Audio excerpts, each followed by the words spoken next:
bring in what I hope is a glorious day for everyone's creative ideas. The intent for today is both to birth a new community, but also to burst 20 to 30 new AI for thought tools into existence.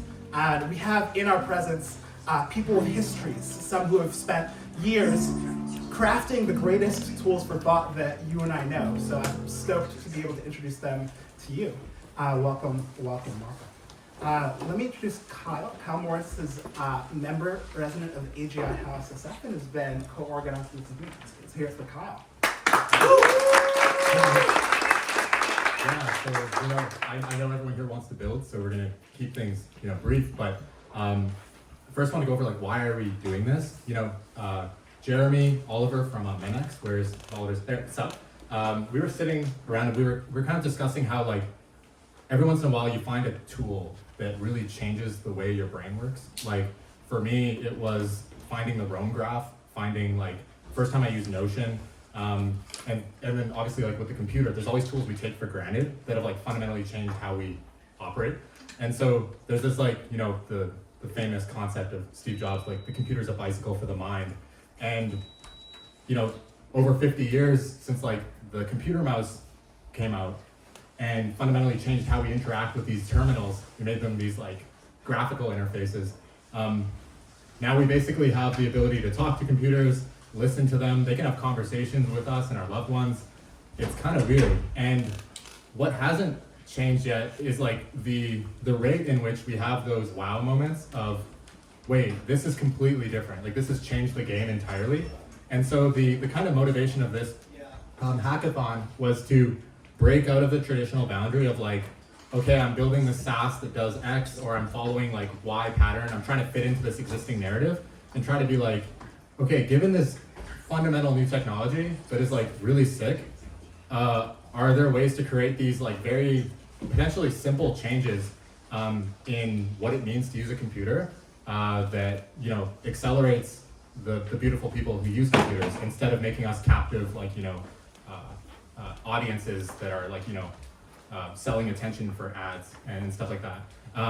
So that's a lot of motivation. That can be the intersection of BCI tech. It can be the next glorious tool. I mean, we have the privilege here of being in a room where we have people that are at the beginning of their builder career. We have people that have built unicorns in this room.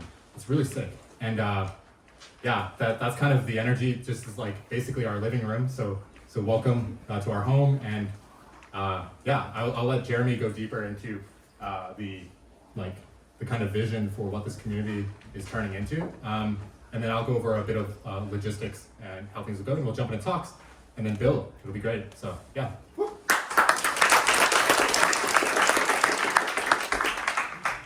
Okay, AI for thought. What does it mean? Sounds relatively grandiose, but actually it's, I think, very cleanly specified if you focus on tools for thought and the ideas that came out of that movement. So first and foremost, the concept of bidirectional linking.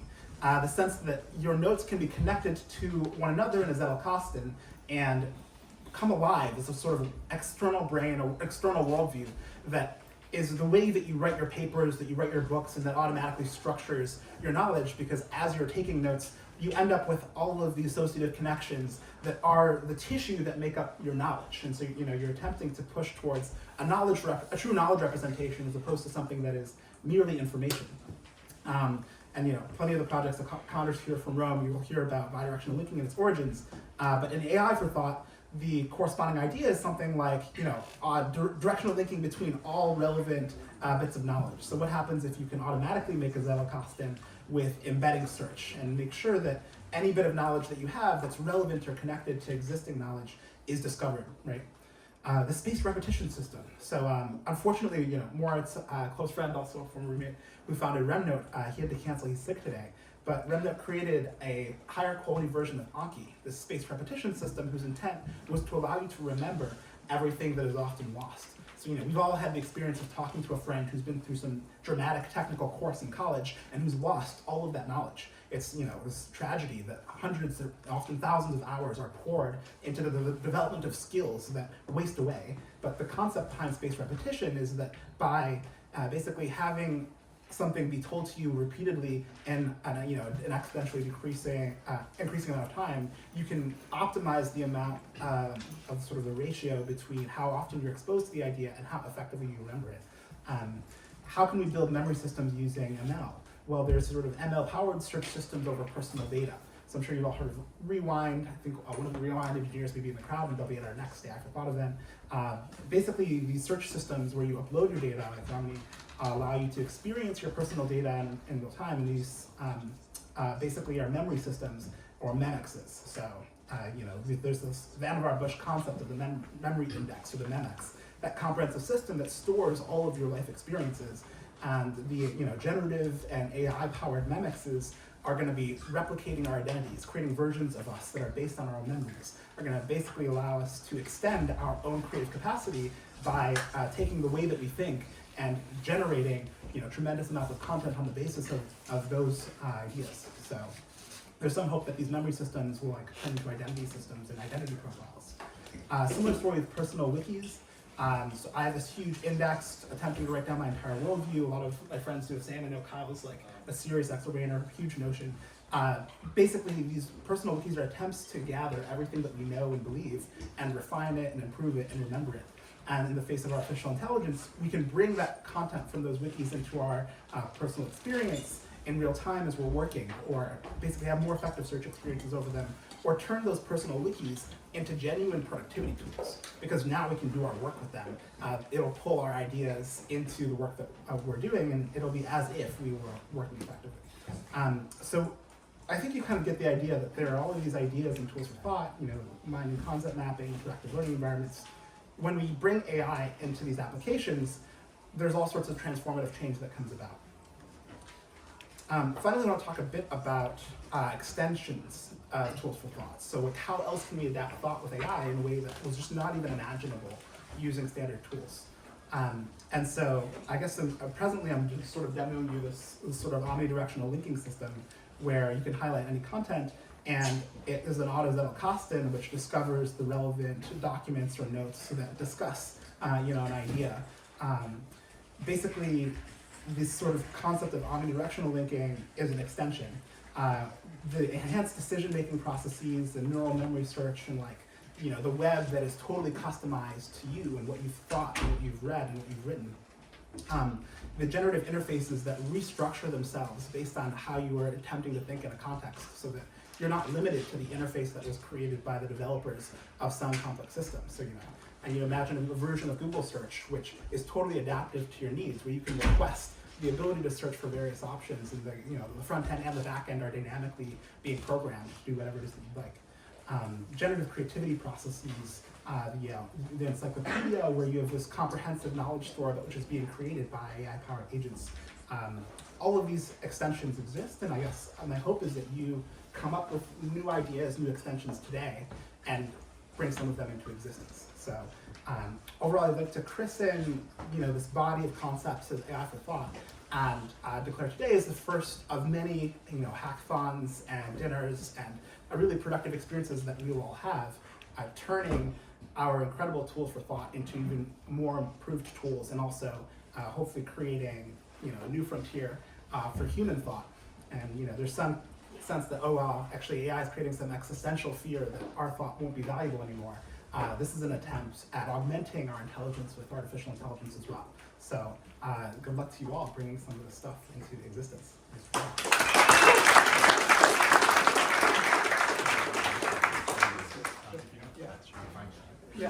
So if you're speaking, actually, if you could make your way to the front. So Chet, Connor, Sam, I know I saw you. Jamie, we'll make sure you can get out. So looking forward.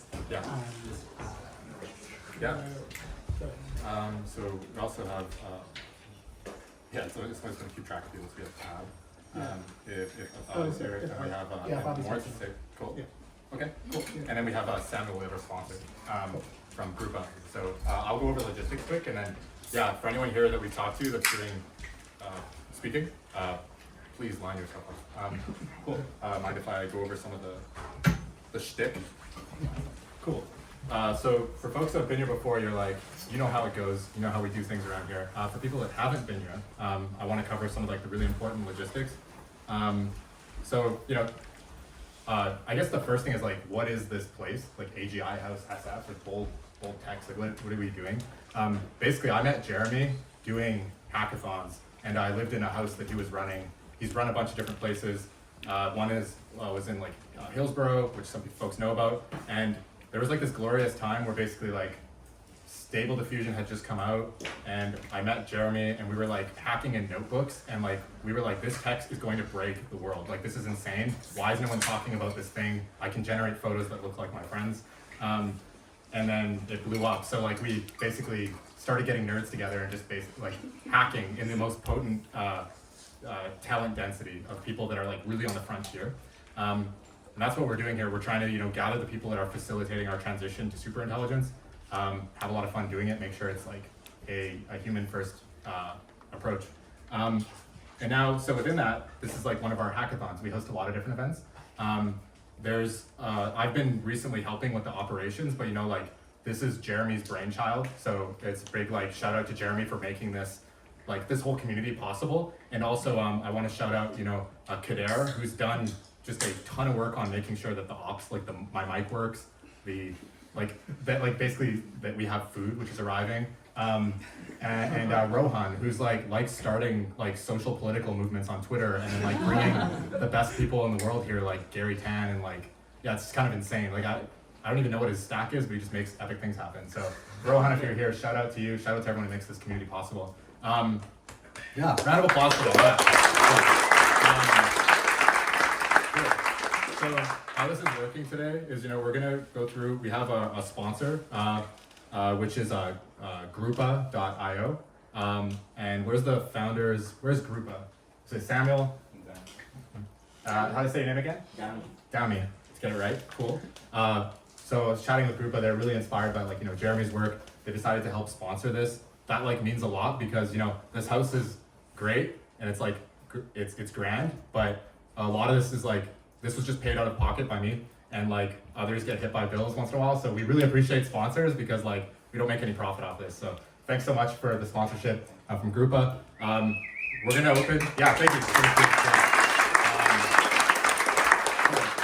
All right. So now the thing is that people are kind of wondering how's this going? We're gonna do a few talks by folks from Notion, Rome, Groupa. Now there's on our lineup. There's gonna be a small maybe 10-minute period where if you're building something really cool and you just want to pitch it in 20 seconds, you can share the idea. We want to keep it really tight. Food will be arriving, then we're going to build a bunch, and throughout the day, lunch and dinner will arrive. You're just basically head down, do cool stuff. Please don't interrupt people if they're in flow state. Let's use this as a building time. Assemble teams, become the Avengers, do crazy things together. And then in the evening, we're going to do a demo period. And so if you've been here before, sometimes our demos can go pretty long. I would like to try and keep it tighter this time. So cap of an hour, and really let's just keep demos tight. What are you doing in a minute or two? Show off the thing. So this is a good chance for you if you're fundraising or anything to practice that. A couple other things that I've been asked about in text every 2 minutes for the last hour. So first, the bathroom. The bathroom is at this back left corner. There are sticky notes on the wall to find it. If the bathroom stops being a functional bathroom, please let me know, because that is sad. Yeah, we will fix that if that is the case. The second is the Wi-Fi. The Wi-Fi here is an AGI house. Might have an SF at the end. There's one of us here, so it's AGI house. And the password is attention is all you need. No spaces, no caps. Yeah, you know where we got that. And then the Slack. If you're not in our glorious Slack channel, there's more than 1,300 epic people like yourselves that are there shipping and doing stuff that come to these events. I would like to get you in there. So we don't have an operation for how to make that happen, but a link will go out on the party poll. that sounds like an operation. Thank you, Rohan. I literally sent it Epic. 1 minute ago. So Epic. Please run. Cool. Yeah, so without further ado, I think unless I'm missing anything, I think that's the main logistics. Ping me if you need anything. I'm wearing red pants and I look like this. Nice. Yeah, we could just jump into our first speaker, which this order is kind of weird, but I think. So Jamie's to go early. Okay. Yeah. So Jamie, it sounds like. Yeah, give her a voice. Yeah, Jamie. Where are you? There you are. come up, please introduce yourself. Thanks. Thank you. Society Library. Awesome. Naming of Society Library.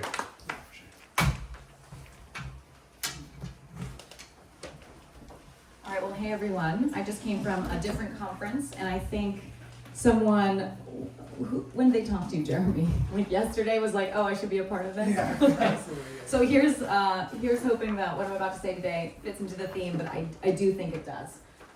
Okay, so hey everyone, my name is Jamie Joyce. I'm the founding executive director of a collective intelligence institute called the Society Library. We do many different things, but one of the things we do is model societal scale deliberation and enable decision making. I also, as of Wednesday, used to run a department at the Internet Archive, but I asked to pause my contract immediately so I could focus on AI stuff, including mapping AI deliberations, which I'll tell you about. Actually, let me go back. So why is like modeling societal scale deliberation actually a tool for thought? And it's actually to enable people to see from multiple points of view. What I'm going to show you, an actual like video visualization of what it means to represent knowledge at the societal scale, is like it's so unbelievably vast and complex. What we're doing is saving people essentially thousands of hours of working through multimedia material so they can see from these differing perspectives. So how we actually do that is we collect a whole bunch of forms of media, pretty much any form of media you can imagine, from economic impact assessments and scholarly articles to podcasts and like recorded X spaces. And then we look for media from all of these different points of view, and then we extract arguments, claims, and evidence. And then once we've done that, we create these structured knowledge graphs. And the knowledge graphs have an ontology that is meant to accommodate societal scale deliberation. And it's something that we worked on for about 5 years. She's like, how do you actually create an ontological structure that can accommodate that and not be either overly academic or like not really logically rigorous at all? So like striking that fine balance between accommodating the way that people actually think about these things, but also like actually breaking it down into debatable units so that you can be meaningful about that. And then we can render these into interactive papers and decision-making models, which I'll talk about in a moment. But I want to get really, really concrete. So like, are people here from California? Does anyone remember the debate about the last remaining nuclear power plant in California, Diablo Canyon? Raise your hands, some of you. Okay. For those of you who don't know, there's one last remaining nuclear power plant in California. It's called Diablo Canyon. It's been around for a long time, but in 2024 and 2025, its 2 nuclear reactors were set to be decommissioned. And so there's this big uproar about, we should make this nuclear power plant stay open longer and longer. And so we were commissioned to model this California state scale deliberation about Diablo Canyon. What we found, there's about 9 different positions that people could take. It's not just as simple as keep it open or keep it closed. It's keep it open, but PG&E shouldn't run it. Or like close it, but immediately. So there's like all of this kind of like nuance way of thinking about it. And so we modeled those 9 points of view.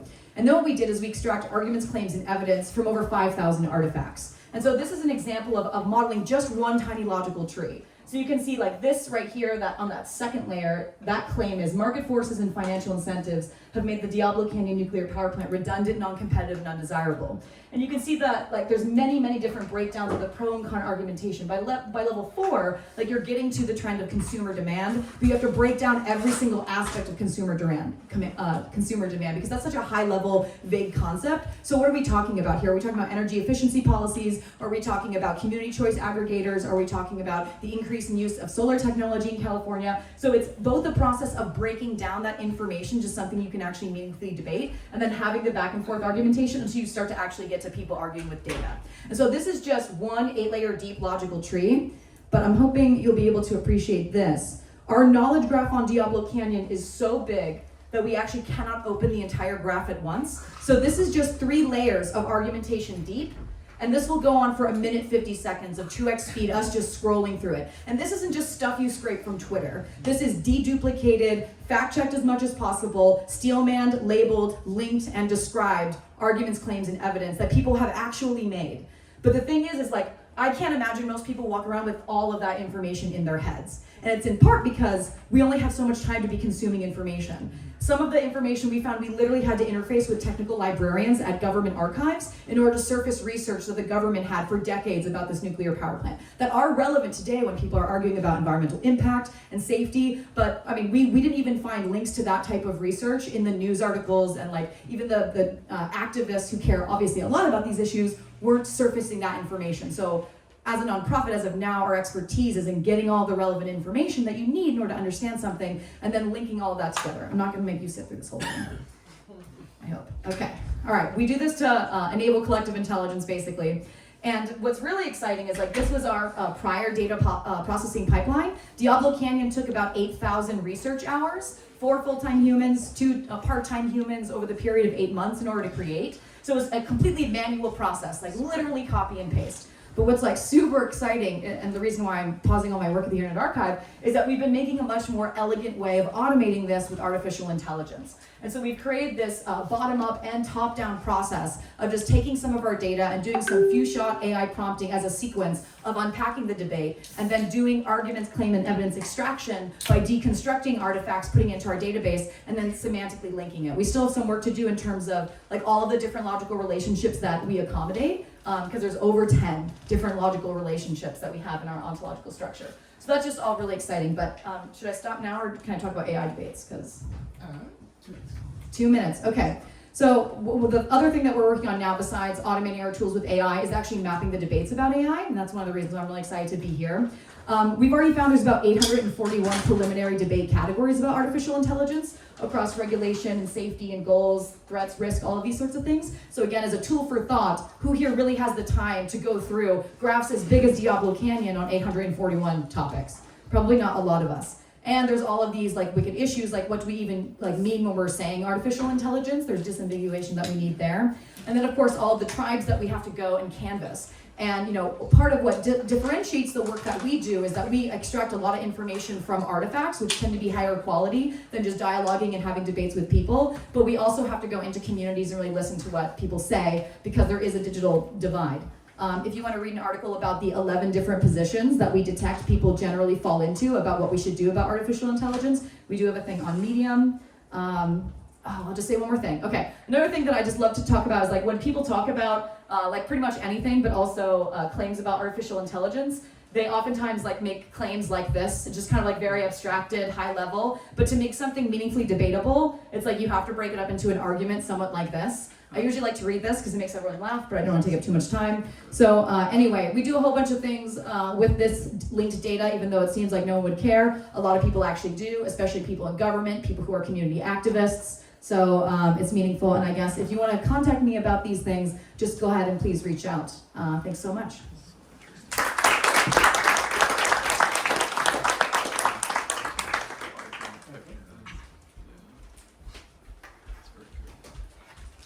That is an incredible knowledge graph.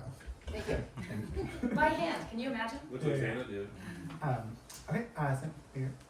Yeah, okay, so yeah, Sam Whitmore was in on the ground at LangChain long before anyone else that I knew actually thought. Did you co-found LangChain, or were you like part of the original? The first non-Harrison contributor. First non-Harrison contributor, okay. And at the time, it was clear that chaining was going to be a big deal. Sorry, that's for Jamie. And so we were going back and forth over the details of like how to make really complex chains that achieve really interesting behavior. Now, she went on to found New Computer, which is an incredible memory system and novel way to interact with your machines. And so we're very lucky to get a lightning talk from Samantha. Let's get here for it. Thank you, Jeremy, and thank you for hosting me today. This is going to be somewhat quick and also extemporaneous, so yeah, excited to be here. And I will start by sharing a little bit about what we're working on at New Computer. If you're unfamiliar with the company, we're fairly new. We are attempting to build somewhat of a tool for thought, I would say. Our first product is a iOS app and web app called Dot, and it's an intelligent guide that's designed to help remember, organize, and navigate your life. And we announced this about a month ago. We've been trialing with a bunch of beta testers over the past month, and they're using it in a variety of different ways. It's just been really eye-opening. And my main thing that I wanted to kind of share with you today is a couple of you're all here to build, ideas that we've been starting to see that you might find interesting to pull on yourselves in your projects today. The thing that differentiates Dot is primarily its long-term memory. This is something I worked on early with LangChain, the memory module, etc., and something I've kind of continued to focus on over the past year. Trying to find ways that, for a conversational application on an LLM, that it can index and store data in a way that really feels like a simulacrum of actually getting to know you. And this goes far beyond vector embeddings. Thank you for showing a slide for me. That's our website. So we spend a lot of time, me and my co-founder, who's a wonderful designer, thinking about how it should feel to interact with an LLM, how it should learn things about you as it interacts with you, and then how it should use that knowledge. And a large number of our beta testers who have been using Dot so far actually do use it somewhat as a tool for thought, but in a different way than kind of traditional tools for thought, in that they come to it with some idea that's not quite formed, and they actually find clarity through talking it through with them, with Dot. And so Dot remembers this, and then Dot also goes off and does a little bit of something extra, where it tries to kind of like complete the thought, or add to the thought. So in addition to just organizing and like storing your information, it tries to assess the gaps in your thinking, and it tries to be like, hey, I actually think you didn't notice this, or here's an article that I found that might be augmentative to what you're working on. And this is kind of what we believe is kind of the true future of a human-computer interaction, where it gets to know you, it understands your goals and intentions, and it uses that knowledge of you in a way that actually truly helps you. So yeah, that's what we're working on. And as you kind of build today, I'd encourage you to kind of think about a couple things. One is like, we think a lot about tools for thought, but LLMs are actually really lovely tools for thinking, in that like you can talk to them and it can help you clarify your ideas. And there's a lot there with UX and ergonomics that can make that process really smooth. So I'm sure you've experimented with the ChatGPT mobile app, and it's really cool when you can actually like talk to it and it feels like you're having a real conversation. There's so much you can do more there in terms of like interruptibility. If you're having a real conversation with a human and you're kind of saying like, hey, like, oh wait, did you think of that? Like even just doing some kind of additional thing where it's like adding interruptions into the ChatGPT mobile app would be a super cool project. Additionally, this idea of kind of adding to or proactively bringing you things that might augment your existing knowledge is something that we feel like is very important to us at New Computer, and we haven't seen too much about in the world. So we see people doing a lot of agentic stuff for tool use and kind of like, hey, I'll book you that flight, but like there's a kind of a lot of room there for agentic tools for thinking, in the sense of like, hey, here's a thought for you. Like I didn't book a flight, but I had an idea which I wanted to share. So that's another thing that could be cool for you guys to experiment with today. Cool. I'll pause here, says I know there's other people going to talk, and I'm happy to kind of brainstorm ideas or chat after this. So thank you for listening. So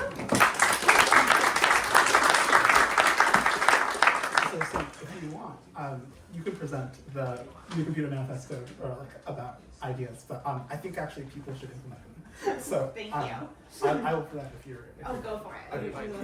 Okay. Yeah. So Sarah, co-founder, wrote this incredible about, which has phenomenal ideas that are relevant to tools for thought. So first, the file. The process of discovering a file, whether it be a Google Doc or something on your file system, is pretty broken, in that you often will create these hierarchies, these nested folder structures, and you're supposed to remember where all your files are. It's actually, there are very few high-quality search systems that actually work. And so I used to spend a lot of time organizing my file structure. Like, raise your hand if you've ever like reorged your file structure. Like, yeah, all the time, right? So the thought is, can we pull off automated file management, where the retrieval process is good enough to have us stop manually modifying the structure of our file system and allow us to just have the relevant knowledge be pulled forward when we need it and be able to modify the relevant document. MEM also attacks this, right? So if you want to build a project that attacks the nature of the file, I'm all about it. Adaptive intelligence. So, let me read basically, learning from your behavior, like all systems that are watching you, whether it be your browsing experience, you have an extension that plugs into your browsing history, and as a function of that is automatically writing documents for you, or is doing some intelligent behavior for you. Internet browsing, so actually making sure that up-to-date information is present inside of your systems. Contextual multimodal understanding, so like with GPT Vision, suddenly someone mentioned to me today, I'm going to implement something which watches me as I'm working and like reminds me when I'm clearly doing something that I shouldn't be doing. This is sort of like basic productivity tooling. But basically, yeah, this sort of awareness or multimodal understanding of your audio, your visual, your text is now possible. So you can create recording systems which are complex and intelligent. self-programming systems. So can you implement algorithms that write their own stories or routines for you personally? Personalized displays. So the idea being, you want an interface, but now you can just, with text, request modifications to that interface. So I guess in the conversation that originated this event, Kyle, Oliver, and I had this crazy experience of him saying to me, oh, like, can you, so I made a kind of simple Electron app, and he's like, oh, can you make, it would be cool if it bounced in the same way a screensaver has, you know, words bounce across the screen. And I just put his exact request textually into a, you know, chat window with the code that I just generated, and it did everything for me. I copied it into the Electron app, and I showed him a bouncing version within a minute and a half. I didn't do any coding. It was all English-based coding. So basically, this sort of personalized display where you discuss what display you'd like to interact with, and it's created for you proactively, is barely possible. Conceptual synthesis, theory of mind. Yeah, I strongly recommend that you check out New Computer. And generally speaking, I think they're like philosophy historians, and I wish them best of luck. Thank you.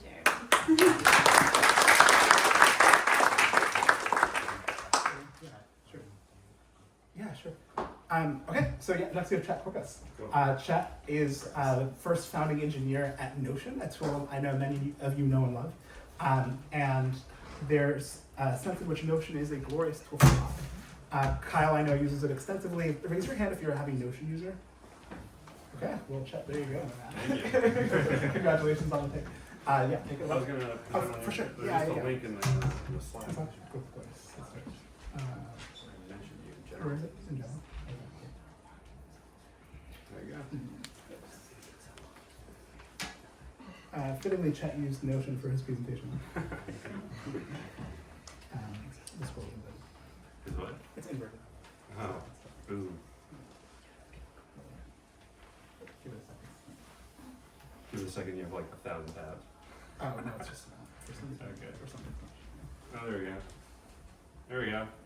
I'm Chet Corcus. I was the first engineer at Notion, and I don't work there anymore, but I'm glad that people use it. This is going to be kind of a surprisingly conservative view of AI, I think, relative to the average here. But I kind of first wanted to think about things kind of from first principles, which is, what is a tool for the mind? And, if you understand deeply how a computer works, it's pretty phenomenal how all it's doing is reading from memory, doing a little bit of math, and then writing from memory. That's all it does. And literally all of these computers, whether it's biological or with file with like literal files and paper versus computers, and even AI, you have vector databases and stuff like this. All we're really doing is reading, doing something, and then writing. And when I think of tools for that, I kind of think of tools for organizing information, whether it's tasks, calendars, notes. Fundamentally, like, AI doesn't change Big O. Like, Big O is still, bounding your computation in terms of, look up someone's phone number, for example.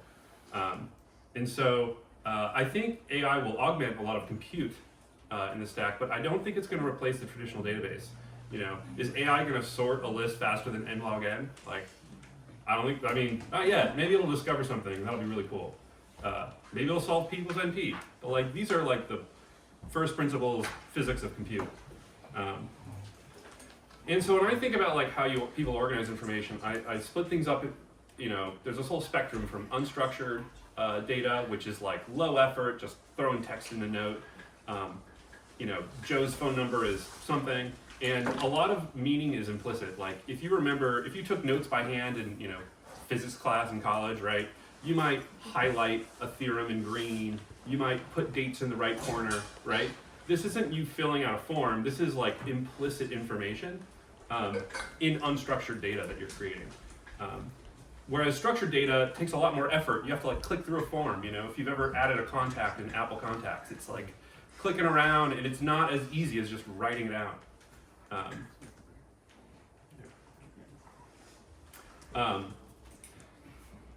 So structured data has explicit meaning.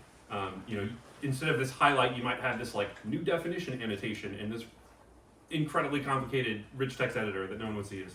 What interests me the most about AI is actually interpreting structure from unstructured information. users consume both by searching and browsing. You might say, who's calling me when you get a phone number, but you also might want to just look up like, hey, like who else has this area code? I mean, you can call that searching, but like you're browsing a list more or less. And I think that vector databases, while they might be really good for searching, particularly unstructured information, traditional databases are as good as it gets that we know of in terms of browsing for structured information. And so I have this like very contrived example, which we kind of rush through, and that motivates kind of the problem that I find interesting here. So you might have some text that says Chet's phone number is blah blah blah, and so you might create a SQL table with with a user, a name, and a phone number, etc. And you have write time is login because you're putting in a binary tree, read time is login because you've got a binary tree. Now, what happens when I have more than one phone number? It's like, oh man, I need like another table, and then I need to like reference that table. And so this migration is an n log n, you gotta like, it's just a pain in the ass, right? Migrations are a pain, right? Now in this example, you got the same performance because I'm using a primary key here. Second thing is like, oh, I want to label, so this is me literally trying to recreate Apple contacts, and then you're like, fuck, there's a label now. And it's like, home phone number or work phone number, and so now you got to add this other thing. Got a whole nother n log n migration, and then now if we're trying to get as contrived as possible, if this is a home phone number, that's a physical phone number. So like, if you're to model this correctly, like this phone has an identity that's separate from the number because you could change your home phone number, but like if multiple people live in the same home, now they're both referencing the same phone, and now your read time is getting a pain in the ass because this level in direction. You have a log squared n query. And so a phone just got promoted from a value to a reference. And that's like fundamentally, creating this layer of indirection. Now, okay, log squared n for reads, okay, well you could use triggers and denormalize things, and there's always this fundamental trade-off between read performance and write performance. So you could use these triggers, put it in a denormalized table, and now your write performance is log squared n, and your read performance is log n, right? So the point I'm getting at is like, this is a pain in the ass. Data modeling is tedious. The evolution of the data model requires really expensive migrations.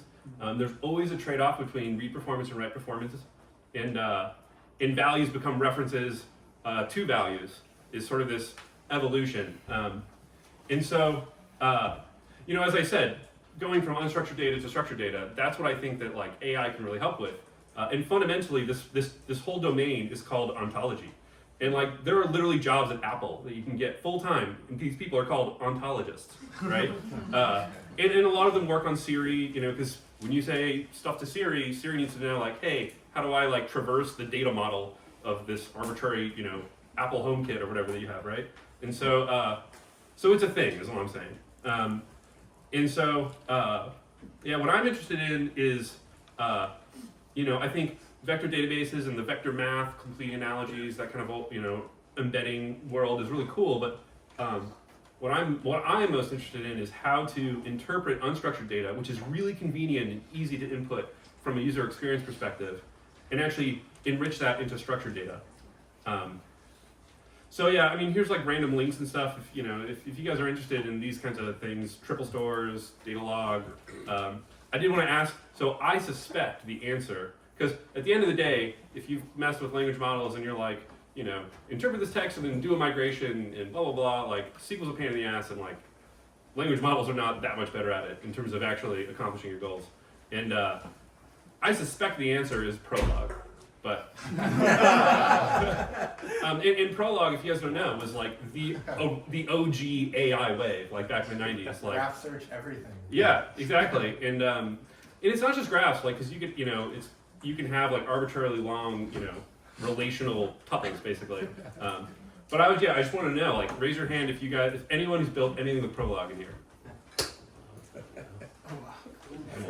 There we go. Okay, we got a few. Sweet. So there's a start. So I suspect this data modeling problem, personally, I suspect at the end of the day, it's going to come down to language models, interpreting a Prolog, and then building a persistent, durable database on top of Prolog. Anyways, you could read these links, this whole presentation in the Slack, and that's it.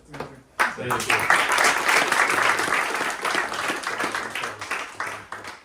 Yeah, I was just gonna say, shout out for, so if you're curious about ontology, this is concepts, ontologies, and knowledge representation. This is also text and knowledge representation. There's an entire shelf of the library that is focused on ontology style things, which is right here if you're curious. So a lot of love for the shout out. And then Connor, are you ready? Yeah, I'm gonna call up a guest that's really cool. So somebody that has formed an empire in what some would say is a cult. If you know their work, creator of like Rome Cult and the creator of Rome Research. So the one of the OG tools for graph representation. My personal Rome wiki has tens of thousands of notes, so I would call myself an ontologist myself if I am. Connor, please come on up. Also, Connor flew here for this. Can we give him like a round of applause? That's amazing.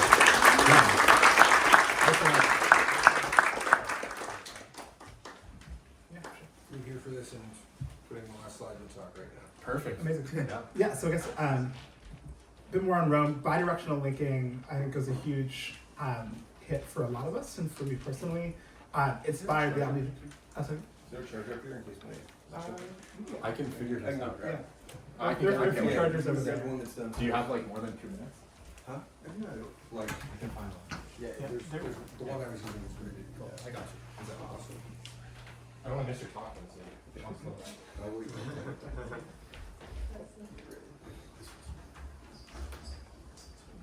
Oh, were you done introducing? Oh, so no, I was just gonna ask, is who in the crowd is a Rome user who's ever used Rome? Nice. Well, no, That's a generous hat.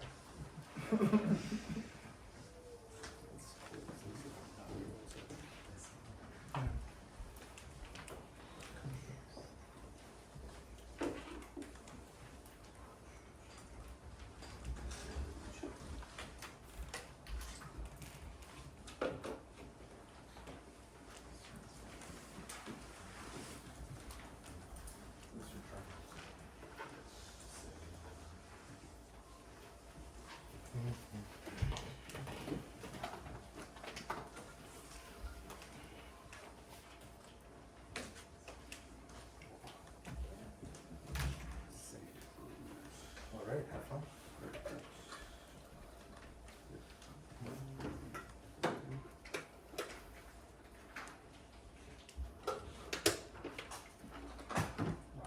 You good?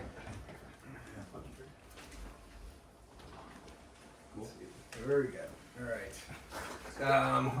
So yeah, since you guys asked me to give the sort of spiritual start to this thing, I figured I would start by talking about Jihad,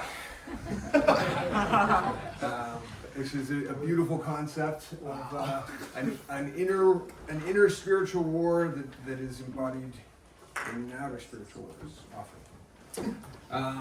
And particularly, I'm going to be talking about this. I don't know if anyone's familiar with the notion of the Butlerian Jihad, of the war of man against machines.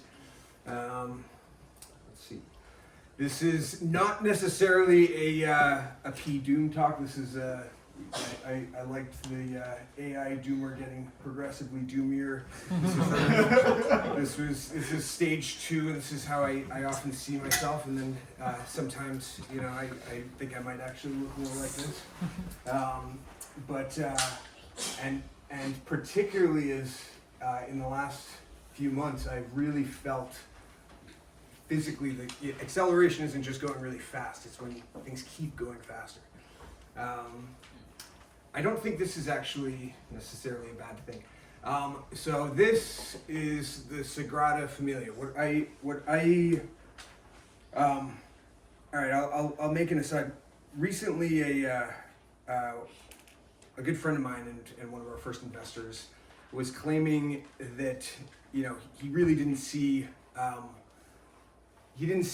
anything approximating human level artificial intelligence because these LLMs, if you fed them all of the corpus of scientific literature right up until Einstein was doing his great works, they couldn't come up with any sort of original thought. And my immediate reaction is that, humans were biologically operating on the same hardware for hundreds of thousands of years without our culture changing much.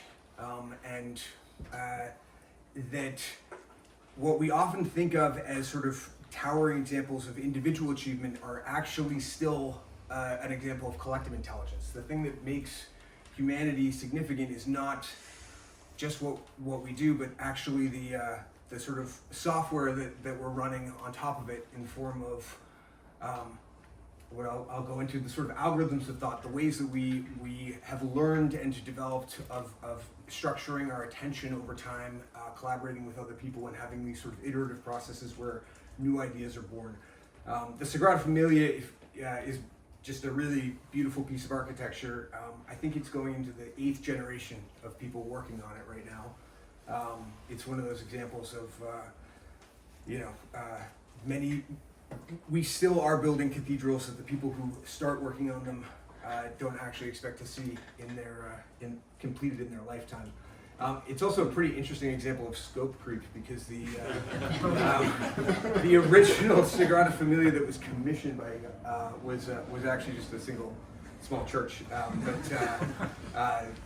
That's what happens when you get a runaway architect. We get great works of human culture. So the Jihad I'm particularly interested in talking about is, and the cathedral that I have been dedicating my life to, the continued construction of, goes back to the sort of earliest days of artificial intelligence, and before the mouse, before the human-computer interface. I know some people here. Raise your hand if you have, if you're familiar with Doug Engelbart. Keep your hand up if you have read the Augmenting the Human Intellect paper. Okay. So this to me is sort of like the Orange Catholic Bible. This is like the canonical work of the field of tools for thought. It is what laid out the idea of human-computer interaction, and the idea that we could use our tools to become smarter. Not to have, so in the early days of artificial intelligence and even computers, generally the thought was that computers were there to automate things. They were there to do things so that humans would not do them. And what Engelbart sort of laid out, this is thank you for anyone who's a Rome believer, or who bought our 5-year plan, or even just pay monthly. This is what we do with your money: is we commission our work.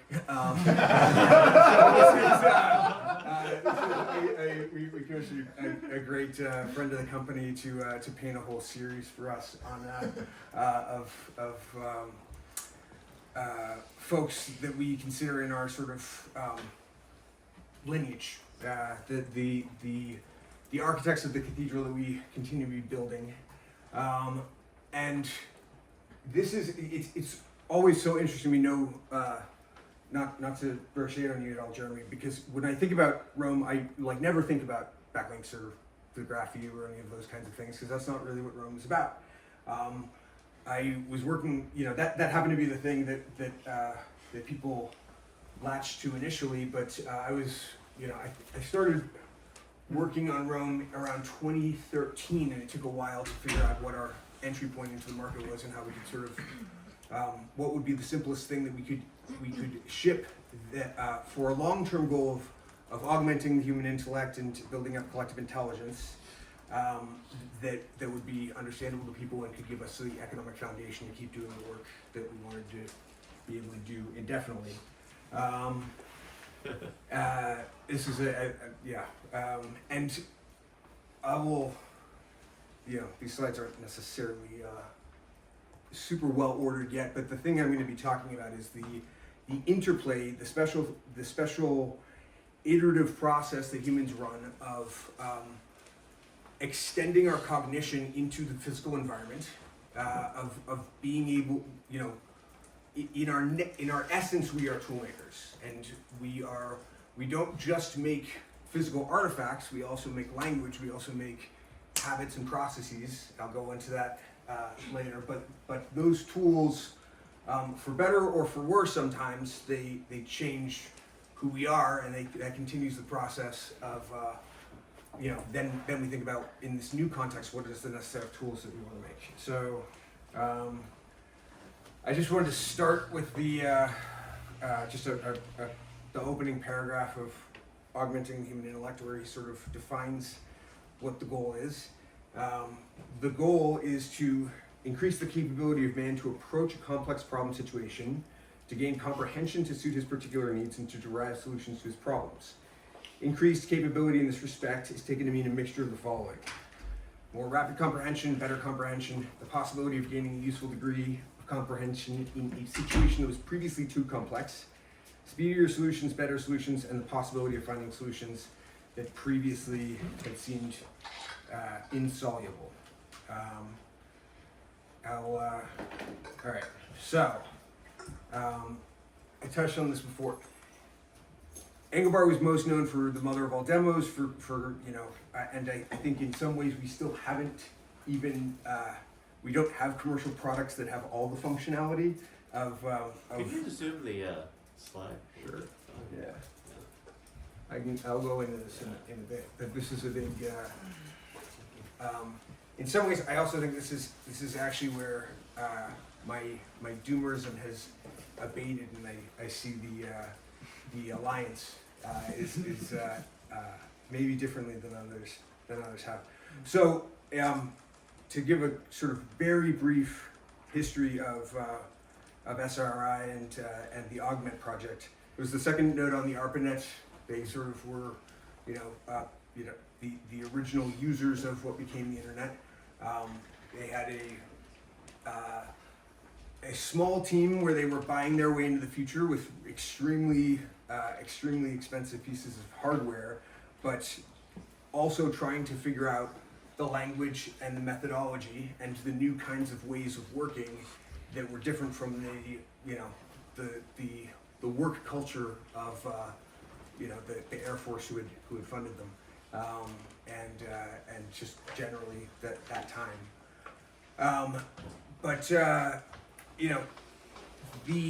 I remember, like, early on, I had a conversation with Andy Machushik, and he was asking me why, that project and so many others like it seemed, they had some monumental success, but then it sort of, maybe they were all taking too much acid or doing too many, weird, like, authentic relating practices, or maybe it was just like way too early to try to run a flat hierarchy or do any sorts of like strange cultural innovations like that. But there were connection. I think he ended up on the Engelbart ended up on the board of what became the Landmark Institute, if anybody has seen that kind of another cult in the Bay Area. Really? But which had connections to Scientology as well. Yeah. So another example of the kinds of attempts to scale processes, attempts to scale new kinds of language in order, like, a religion is a different kind of startup. It is one that is very different from the artifact-driven startup. It's one where, and thereby can provide things that the artifacts can never provide in terms of genuine human relationships, narratives, meaning, different ways of viewing the world, and ritual practices that allow you to sort of embody those narratives. But they are just as much a place where we can have better or worse ideas that scale better or worse. Okay, so that's all right, let's see if I can keep this going. This is just a diagram from the Augmenting the Human Intellect paper, but it sort of gets at this idea of anytime you've got a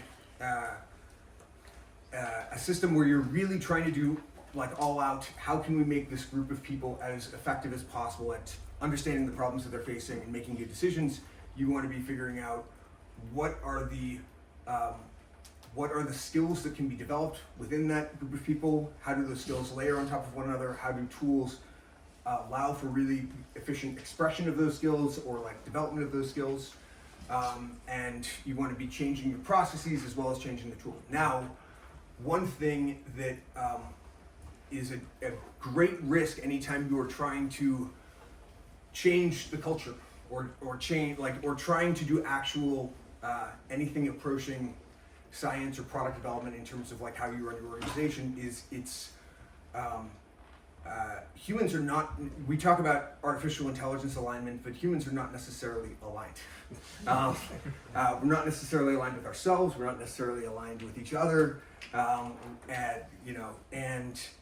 it is an extremely, if you write bad code and you try it, you can throw it out. If you try to run a new process and you piss off a bunch of the people, or you expend a bunch of trust, you carry that technical debt with you. And so it's a lot harder and a lot more emotionally taxing to do any sort of iteration around the processes and the language when you're working with other people. So now, I did not get a chance to grab it in here, but there was a tweet from I'm almost done.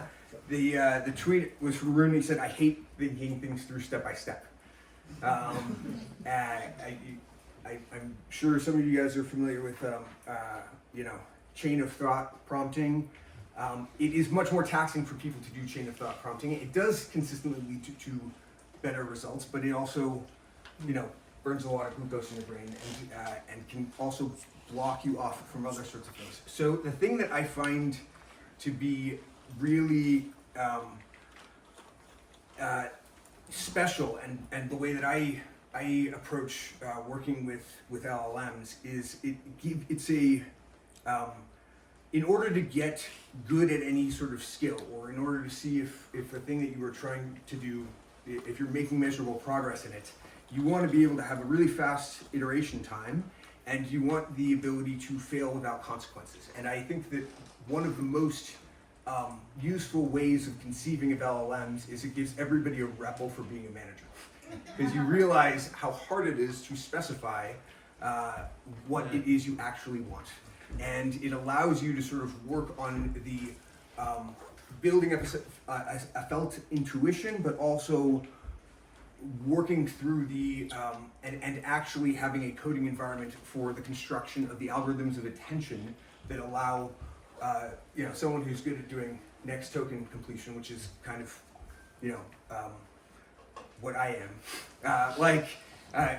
I'll say one thing very quickly before I wrap up with which is that the reason Roam for me is primarily a vehicle for extending my working memory.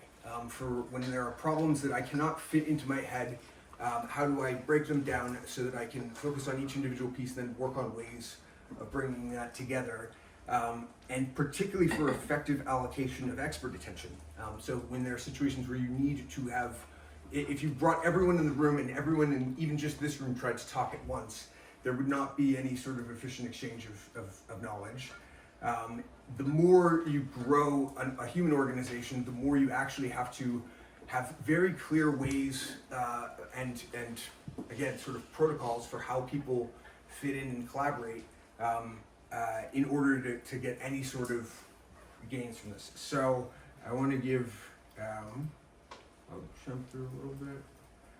This is the risk when you are, if you're building a culture that is using niche tools and niche practices, the further along you get in that process, the harder it is to communicate with other people. But LLMs scale, which is nice. All right, this is my sort of last thought. The thing that I get really excited about, and is when I saw folks using TL Draw, which was the result of this hackathon. The thing that I think is this is an example. People have been hoping for a long time for 3D printers that could print 3D printers. What I really want is I want to see, and we're going to be announcing a while back. We had a thing called the Rome Games, so we'll be putting a $50,000 bounty up for someone who can build something like TL Draw that is capable of creating TL Draw. right? If you can, and I think that this is not just, if you were able to just feed an LLM, screenshots of another product and they were able to replicate it, I claim that that by itself would be greater than human intelligence. And my evidence of this is that many millions have been thrown into trying to make copies of Rome.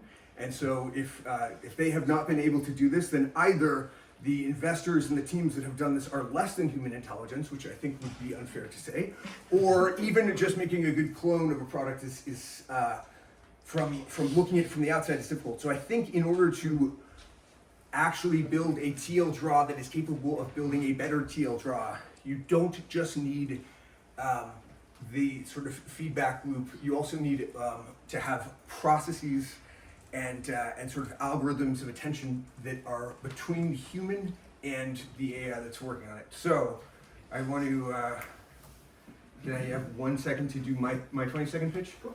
All right, so in that interest, one of the reasons I was excited to come here is the last time I went to a meetup that was organized by Jeremy. I think that was where I got to know Chet better. I don't know if it was quite that, but it was still a great group of people.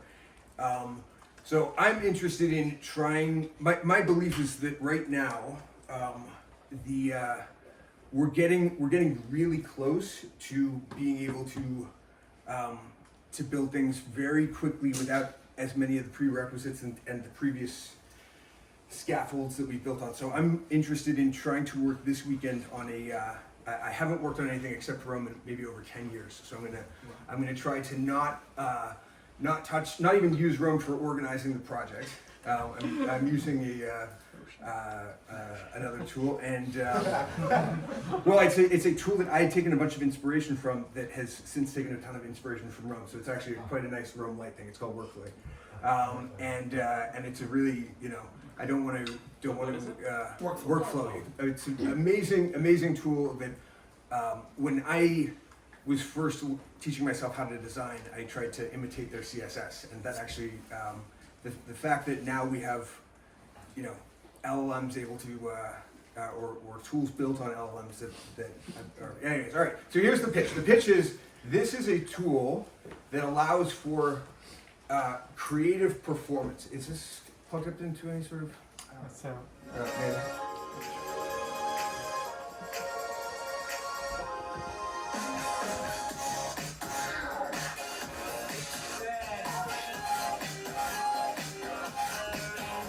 So anybody who's seen a MIDI keyboard or might be familiar with that, basically it's just attaching a bunch of clips and to a physical instrument that someone gets to play with and then make a new kind of composition out of. Now, what I'm really interested in is we have the ability to do this with video, but it's sort of a laborious process.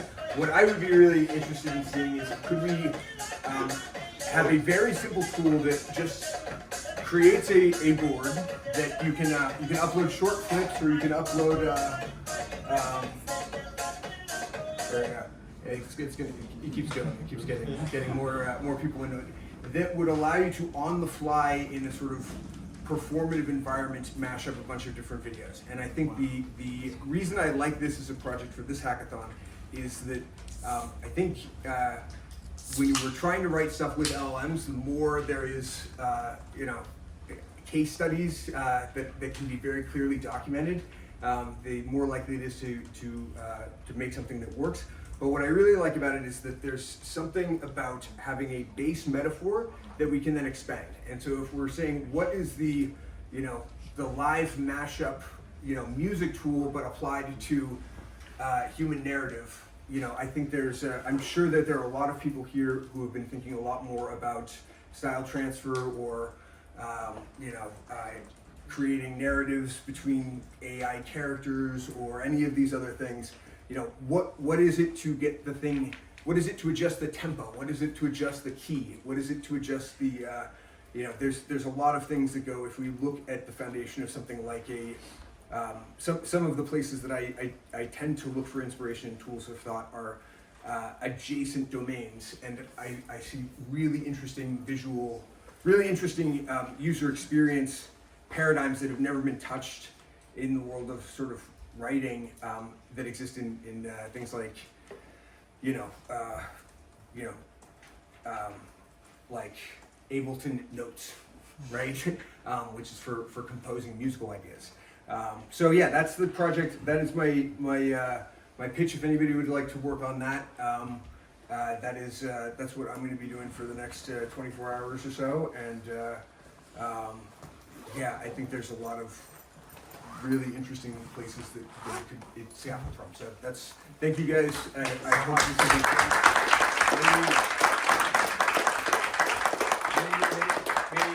is alignment be achieved internally. Yeah, so we're short of time, so basically we're going to try to move to your talks ASAP. I just sent out a Slack channel and text blast, so please sign up on the spreadsheet if you'd like to give a lightning talk. Okay. I want to make sure we cover group up, so we're going to have you chat really quick. And then, Exactly. yeah. So we have, also food has arrived, so if you're like sneaky, you can grab a little bit. Thanks for like the patience. We'll be, yeah, basically Jeremy's going to run through something, and then we want to give a dedicated slot to our sponsor, because again, like literally you couldn't have pizza without this, without me being broke. So, and they're also doing something that's like ties a lot of these things in together as a really cool project. So, cool. Give yourself a couple minutes. Yeah, very cool. Okay, so I'm just going to give a super informal 1 minute. So basically there's this concept of linking your ideas together, but you can use embeddings and embedding search to do it. So we built what's called Omni, which is a tool that lets you upload your Notion or your Roam and automatically connect every idea in your exobrain to one another using machine learning powered linking. A number of our users were using us in order to write research papers or to write books. So we implemented a book generator. So behind me is the generative library. Every single one of these books is created from a prompt to book system. And it's comprehensive in that you can upload some amount of your data, your exobrain, and the model will basically take that data and whatever prompt or description of the book that you've given it, and will create I guess an end-to-end cover art, outline, full content, and someone came up to me handing me a version of the book that they had finished actually very recently. So fully readable, and we also did research paper generation. So if you're interested in basically creating a research paper, you can use it as a reading tool or as a writing tool. But basically it's prompt to paper, code to paper, or data set to paper, where autonomous research agents will go to town on your ideation. So that said, let's get grouped up to talk about sponsoring, and then we'll move on to your lightning talk, I guess. Good. Yeah, thank you, Jeremy. I want to intro Grupa quick because it was kind of a fun serendipitous situation where it came into play. So the plan for this hackathon wasn't to like take a sponsor. Like we were kind of like, it's nice, but we want to start this kind of as a movement that's going to span across multiple events.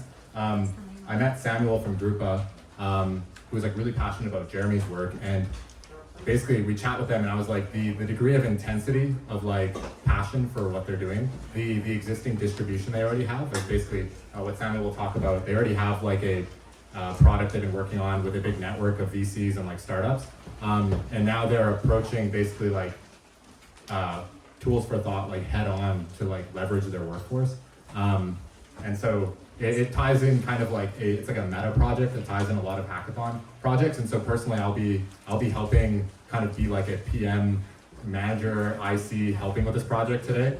Again, really appreciate them coming in as a sponsor. And I'll let Samuel talk about it. And then what we'll do is if you have something you want to pitch, we're gonna do like really aggressive like 30-second cap, like you get buzzed off, because I know everyone wants to get started on stuff, but I also want to give space that like, there's a couple like really cool projects here. Like I'll shout out one like XReal.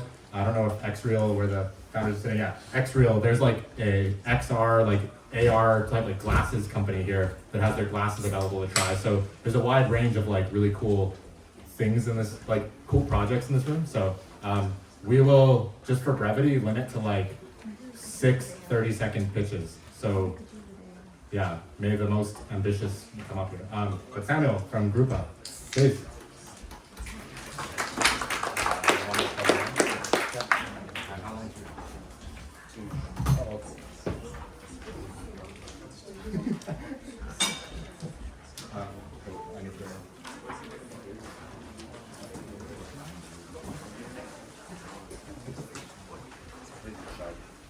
All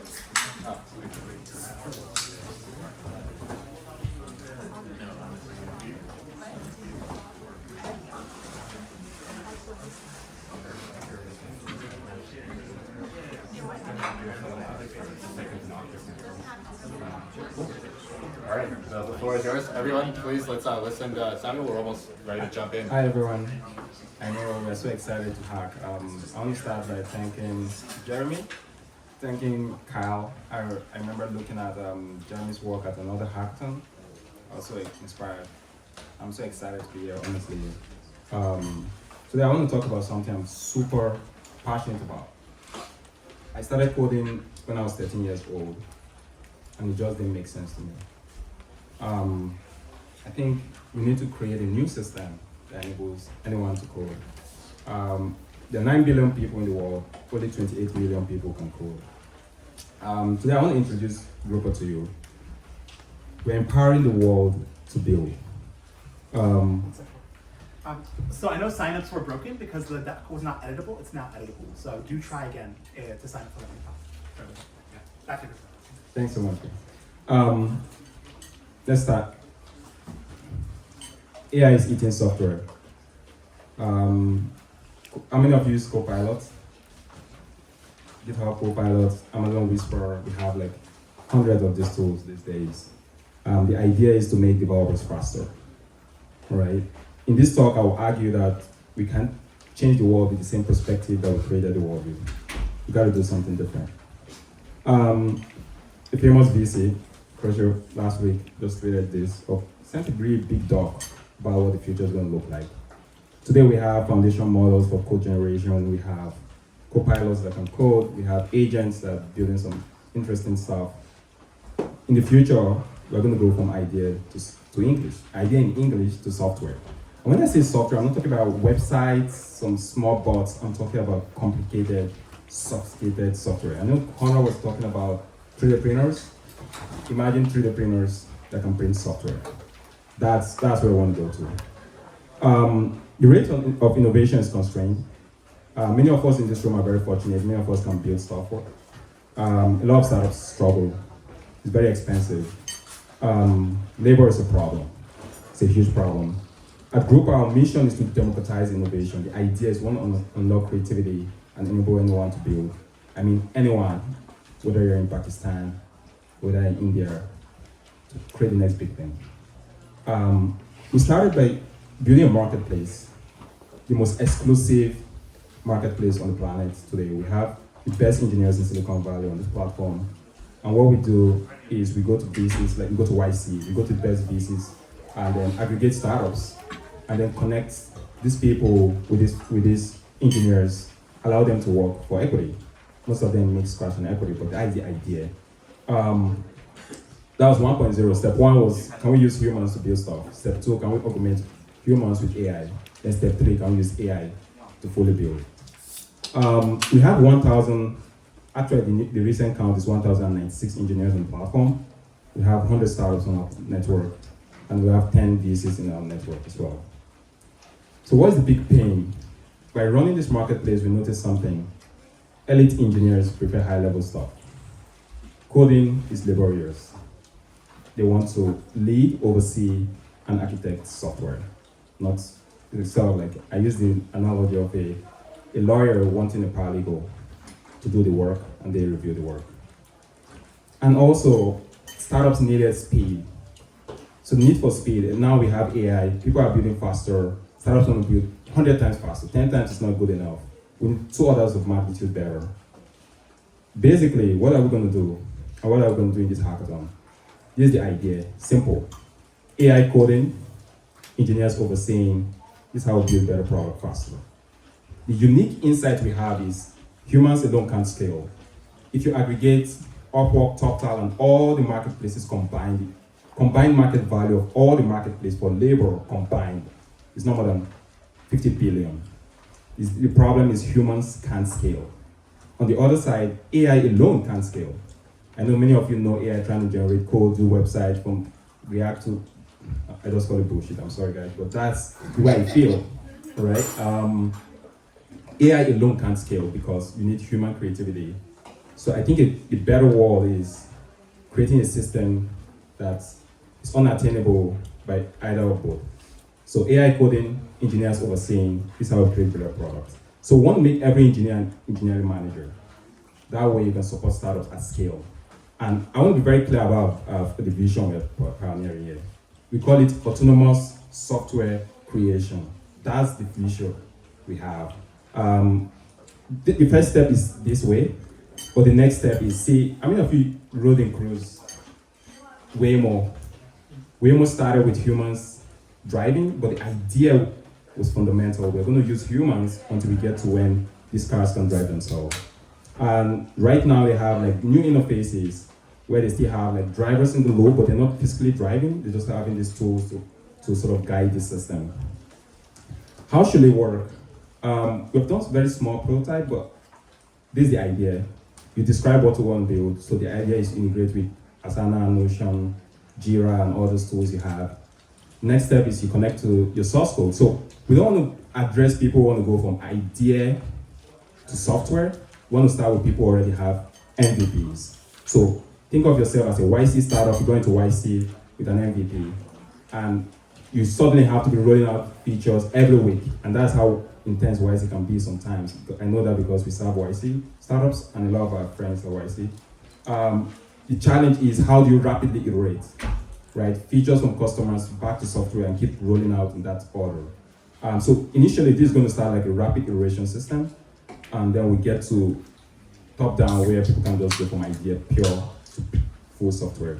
You connect your source code because the idea is to synthesize the code, to learn from the code, use the code as context, deeply understand the code, and then finally AI build the software. And then we have human in the loop. We leverage the engineers in our network to sort of provide the support to startups. I was running this morning. How many of us like running? I was running, and the first question I asked was, how hard can it be? How hard can it be? I've talked about this problem to a bunch of founders and engineers. They're like, oh yeah, today AI can do this, today the question is, how hard can it be? And this is the big question we're going to run through this weekend. If you guys want to work with us on this, we'll start with how hard can it be. So the recent breakthrough in NLP, AI, and everything, we are seeing the rise of conversational development. I know 1 in 2 engineers have ChatGPT on the left, and on the right, you have your code editor. Some of us have code editor and AI in the code editor, and we're just sort of building conversational development. We have automatic code generation from descriptions today, and then this test and deployment automation. So the question is, how can we take giant leap towards autonomous software development? We want to accelerate innovation. I grew up in northern Nigeria. A lot of people, I felt really disconnected from everything.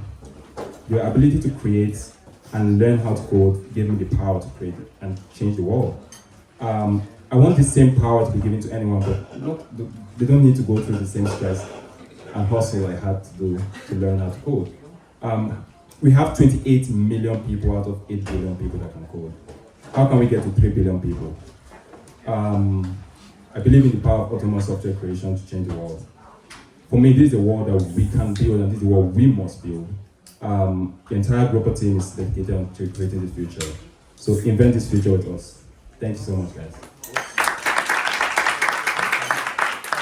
Thanks so much, Samuel. And yeah, I'll be working with them a bit. If anyone wants to join our group, we're trying to if you're familiar with tools like dbuild or trying to generate subsets of tools, we're trying to just do that across a much broader stack. So now we're gonna move to lightning talks. I would like to, again, set the expectation of 6 cap, or because if the list for or time, cool. And then 30 seconds. Let's go.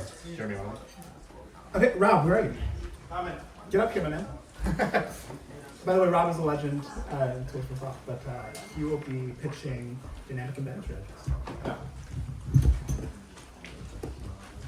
Those are very kind and flattering words. I just used up 5 seconds. So I think that semantic search is really great, but it depends a lot on how you chunk up the text. And in note-taking software, people will write notes in all sorts of different styles, right? Some people will write with outlines, some people will write with headers that are nested within each other. Sometimes they'll happen in the same document. I'd really love to find a way to dynamically look at the user's writing and their style and figure out the right chunking algorithm for semantically meaningful units. So if anyone wants to join. Cool. Amazing. Quick round of applause. Arthur. There you go. Hi everyone, I'm Arfa. I'm a health tech founder here with my co-founder Scott. We're really interested in the question of how do you make our tools and machines more emotionally intelligent to help us think and feel better. Human thought and human emotion are really intrinsically intertwined. Our thoughts influence how we feel, our emotions influence our cognition, memory, information retrieval. But if you think about it, our current tools are really limited in understanding and incorporating that. And we really believe that's the next step change in our human and computer interaction. So today we want to build a tool that can use and recognize facial biomarkers to figure out how you're feeling emotionally and help you feel better or think better by generating adaptive responses. So if you're interested in effective computing, signal processing, computer vision, come talk to us.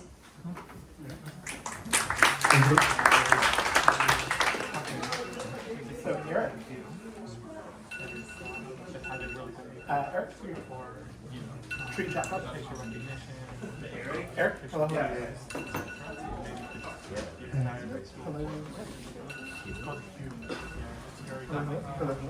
I don't know.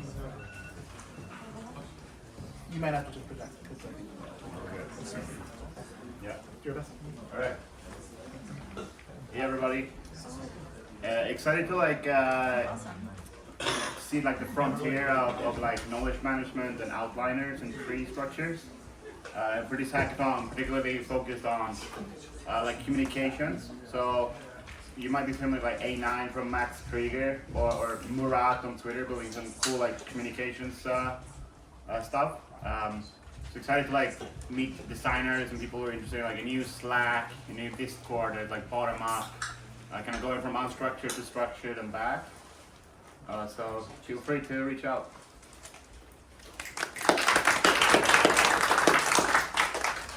Chris Settles. You got. Hey. Project. Oh, hey. Sorry. Mic. Oh, project. Yeah. Okay. Yeah. So I really love Samantha's and her co-founder's idea of the new computer sort of idea, proactively identifying things that can assist you in your life. Oh, great. Yeah, hello, okay. So my thing that I think would be really cool that I want to try to build a proof of concept today of is what if we could have something that continually gathers information about you, maybe via information that you input via a notes app or via recording things from your watch. Maybe you can have this conversation recorded for you, and maybe my watch right now is recording what I'm saying. And then immediately within every 10 seconds, it can decide if it should give you some feedback or some thoughts about how you can improve, things that you can say better. And those feedback can come immediately to your phone via notification.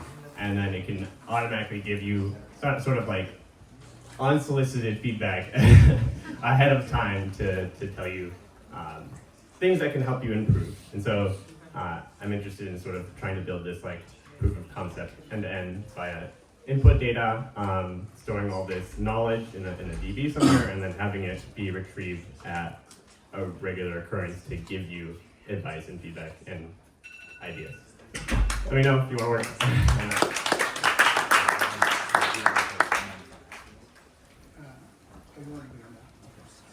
Yeah, so next is Vernon from Xreal, doing glasses. Yeah, sort of. Lee, I'll let you pitch it better. I have no pitch per se. I didn't actually know about this until 24 hours ago. But we do have 5 pairs of glasses. They're augmented reality glasses. We sell them more than anyone in the world. You've probably never heard of us. If you wear these things around, you will see that they are basically prompt generators. I've already got example applications where people sit in an interview and it'll give you context and you can start feeding your prompts while you're talking. You can look at computer vision, see things, and give you context. The one application that I'm probably going to work on, if no one else wants to work on it with me, is we had a Stanford hackathon a few weeks back. I don't know if any of you were there. But one of the applications was a notes app where you put notes in 3D space around you. I immediately tried to get that team, which ended up winning one of the contests, was to attach it to LogSeq, which is my favorite graph database navigator. It was like, put that in LogSeq, you can start seeing relationships in all different clever ways. But anyway, we have 5 pairs of glasses to let people borrow, so you don't have to join the team. But if you want to check out a pair of glasses, and your application is obviously perfect for it. And my background is mostly AI and medical, so we should talk. Awesome. But that's about it. I'll be up here downstairs. Bye-bye. Cool.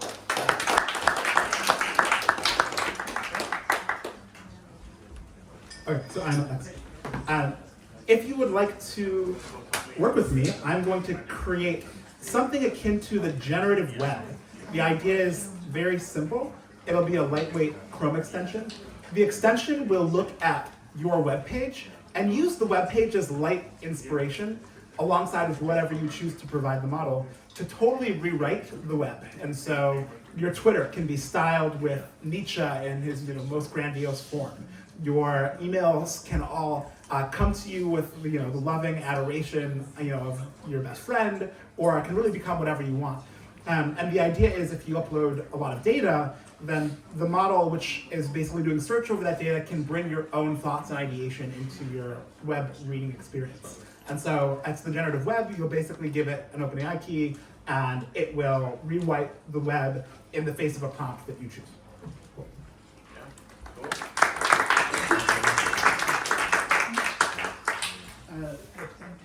Era, Clovis, you see? Hi everyone. So we're a team of visual thinker. Most of the note-taking system today, instead of second brain, is more like a second memory system. And we really want to focus on the learning side instead of just manually embedded, and how do you grow your knowledge base. Yeah, and essentially, if you think about it, right now when you interact with an LLM, 90%, if not more, of what you're doing is taking what's already in your brain and feeding it to the LLM. So why not use the richest source we have already, which is your Notes app, where you already have started to offload your brain and complete that process. Yeah, so we're looking for folks with graphing and also library and also a bit on the visualization side. That's kind of the front end and also back end engineer we're looking for.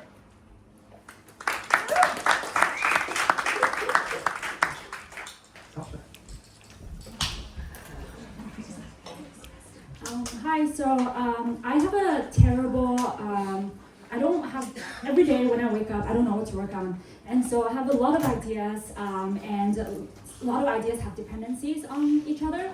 And so I want to make a to-do list app where it has dependencies mapped out. That's each unit is atomic, in that you can later down the line use an agent to execute a task for you.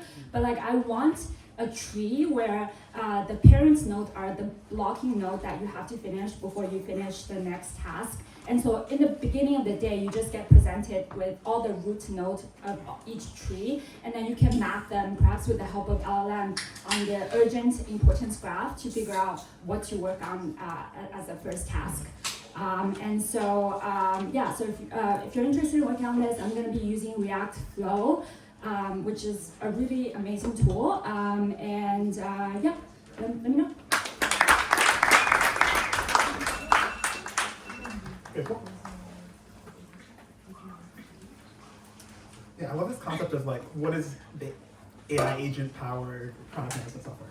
Wait, Bing-Chen Ji, proliferation of agents with representatives for creative cameras. Hello everyone. So I just flew from Texas to here this morning for the idea. So the idea is to having a profilification of the agents that can be your representative, say in job searchings and also as for recruiters. So it's a bidirectional multi-to-multi communication system, so that agents can communicate instead of humans doing the interviews or doing the initial interviews. So it's a much more efficient way, system-wide, for people to communicate and achieve some communication goals. So this can also be extended for other communication-intensive tasks, say like dating, or say of searching for a teacher or something. So again, my name is Bing Chen. So if you are interested in talking about this idea, let me know.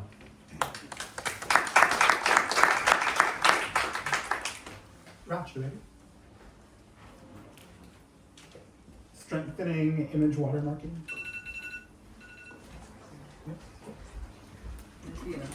Yeah, Basically, we're gonna see if there are is anyone interested in creating. We've already created a way to watermark laser diffusion models to basically prove if an image is made with generative AI. And if you guys are interested in just strengthening the protocol that we're building, it's gonna be an open protocol. Like, yeah, just collaborate.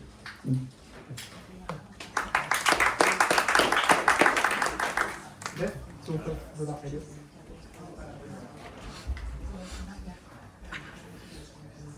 Cool. Thank you. It's a, it's fine. It's fine. Okay, cool. So this was like a last minute talk. But I've been thinking a lot about like say like Internet of Agents kind of thing, where like it's becoming very obvious that like agents is the future.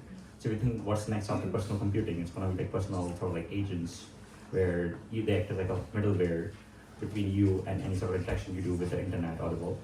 And what seems to be the most important thing there will be like how do you solve like agent-to-agent communication? How do you make that into like a safe protocol? And how do you do like a lot of coordination? So that's something I've been thinking about a lot, and thought like could also be like a very interesting thing where now suppose you have a diversity of different agents, you want to be able to coordinate them and make them work. Hopefully over something that's similar to English. Otherwise, like who knows what might happen. But yeah, that's me for a new project too.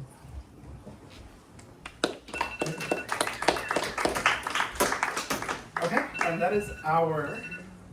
Okay, I'll just put it. That is our final talk. So actually, let me tell you what's going to happen. You are all sitting here at 2 p.m. The demos are going to begin at 8. So in the next 6 whirlwind hours, everyone in this room is going to hopefully connect with some others who are here, come to some conception of what you're going to build, and in this next whirlwind, build and launch something of value. So my hope is that we have like at least 20 to 30 distinct like new tools for thought launched by the end of the day.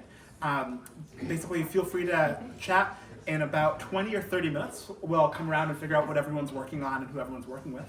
But a lot of the hackers that are in this room are phenomenal leaders, founders of companies. So do feel free to collaborate with someone who you're inspired by, who's incredible, who's a great idea. Logistical details, so basically like this floor and the 2 floors below it are all game for hacking, so do spread among the floors. Bathrooms are here, and there's a bathroom on the bottom floor. Join the Slack channel. So we'll be announcing lunch and dinner and a lot of projects, everything around demos inside of that channel. So if you're not in the Slack, get in touch with Kyle, Claire, or myself, and make sure that you're